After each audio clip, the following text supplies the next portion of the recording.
In a quiet town, tucked between green hills and golden sunrises, lived a little boy named Hasnain. Only 6 years old, he was already a spark of energy in every corner of his world. He had big, long-shaped, shiny eyes that seemed to glow with excitement and curiosity. His laugh could brighten up a room, and his imagination could stretch across galaxies.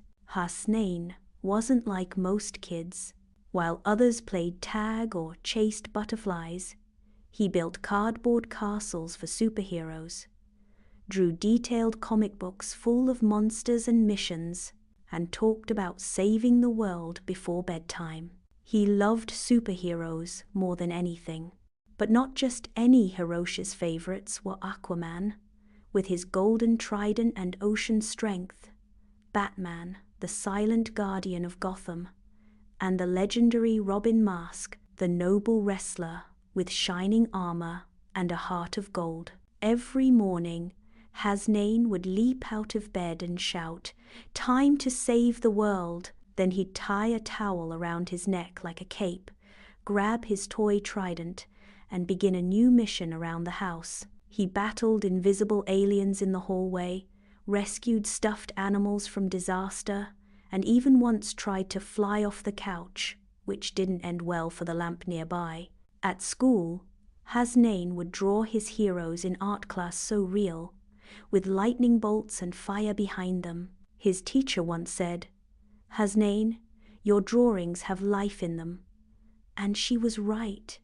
His superheroes were alive in his heart, but more than anything in the world, Hasnain wished to meet them in real life. "Maybe one day," he would whisper to his toys at night, "they'll knock on my door.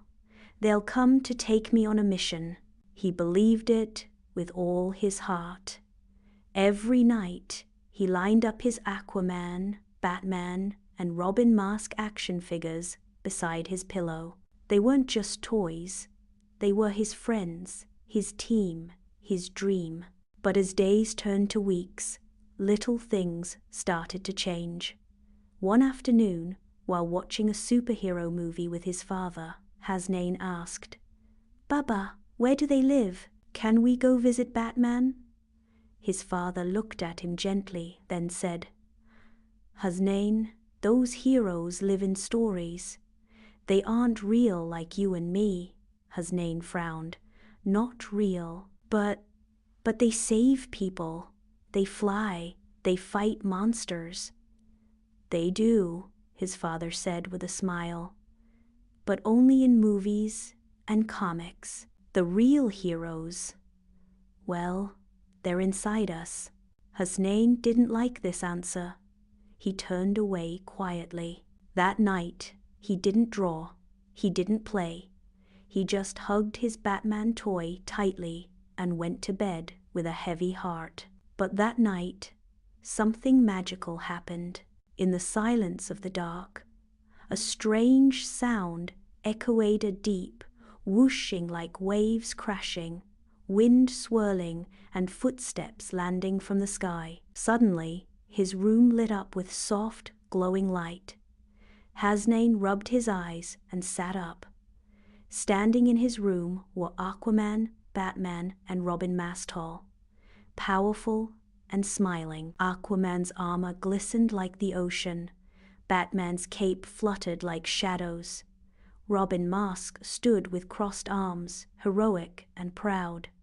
"Happy birthday, Hasnain," they shouted in unison. Hasnain's jaw dropped. "You're here. You're real," Batman winked. "We heard about your brave heart. We came to celebrate with you," said Aquaman, handing him a shell-shaped birthday hat. Robin Mask started singing, his deep voice echoing like a victory anthem. The others joined in with claps and cheers. They played games, they sang songs, they danced in circles around the room. Aquaman even made water float in the air like bubbles, and Batman let Hasnain sit on his shoulders. For what felt like hours, they played and laughed. It was the best birthday Hasnain could ever imagine. But then the light began to fade. "Wait," Hasnain said. "Don't go." Batman knelt beside him. "We live in your dreams, Hasnain. You keep us alive with your heart." "Remember," Aquaman added, "being brave, kind, and strong. That's what makes you a hero." Robin Mask saluted him. "Never stop imagining." And then, just like that, they were gone. Hasnain woke up the next morning with a burst of excitement. He ran to the living room, eyes wide. "Baba, Baba, they were here. Aquaman, Batman, Robin Mask. They came for my birthday." His father, stirring tea, smiled kindly. "You had a dream, my boy." "No, Baba, it was real. They sang for me.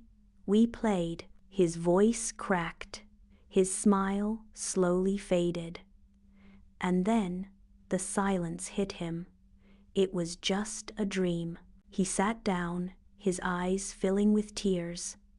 "So, they're really not real?" His father came and sat beside him. "No, Hasnain, they're not real in the way you want them to be. But what you felt, that bravery, that joy, that kindness, that's real." "But I wanted to meet them," Hasnain whispered. "You did in your heart," his father said gently. "And that dream came from you. You made it happen because you believe so deeply." Hasnain looked down at his toys, now still and quiet. His father continued, "You know, we can't all be superheroes with capes or powers. But we can be heroes in our own lives. When you help a friend, when you draw something beautiful, when you make someone smile, you are a hero." Hasnain's shiny eyes looked up again, bright with a new kind of light. "Can I still draw them?" "You must," said his father, "because through your art they live on." From that day on, Hasnain didn't stop dreaming, but he dreamed differently. He still played with Aquaman, Batman, and Robin Mask, but he also started drawing his own superheroes that looked a little like him, with brown hair, shining eyes, and big, kind hearts. He made comics where the hero saved the world with art and love instead of gadgets and powers. He even named one hero after his father, and every night, before bed, he'd whisper, "You may not be real in this world, but you live in mine."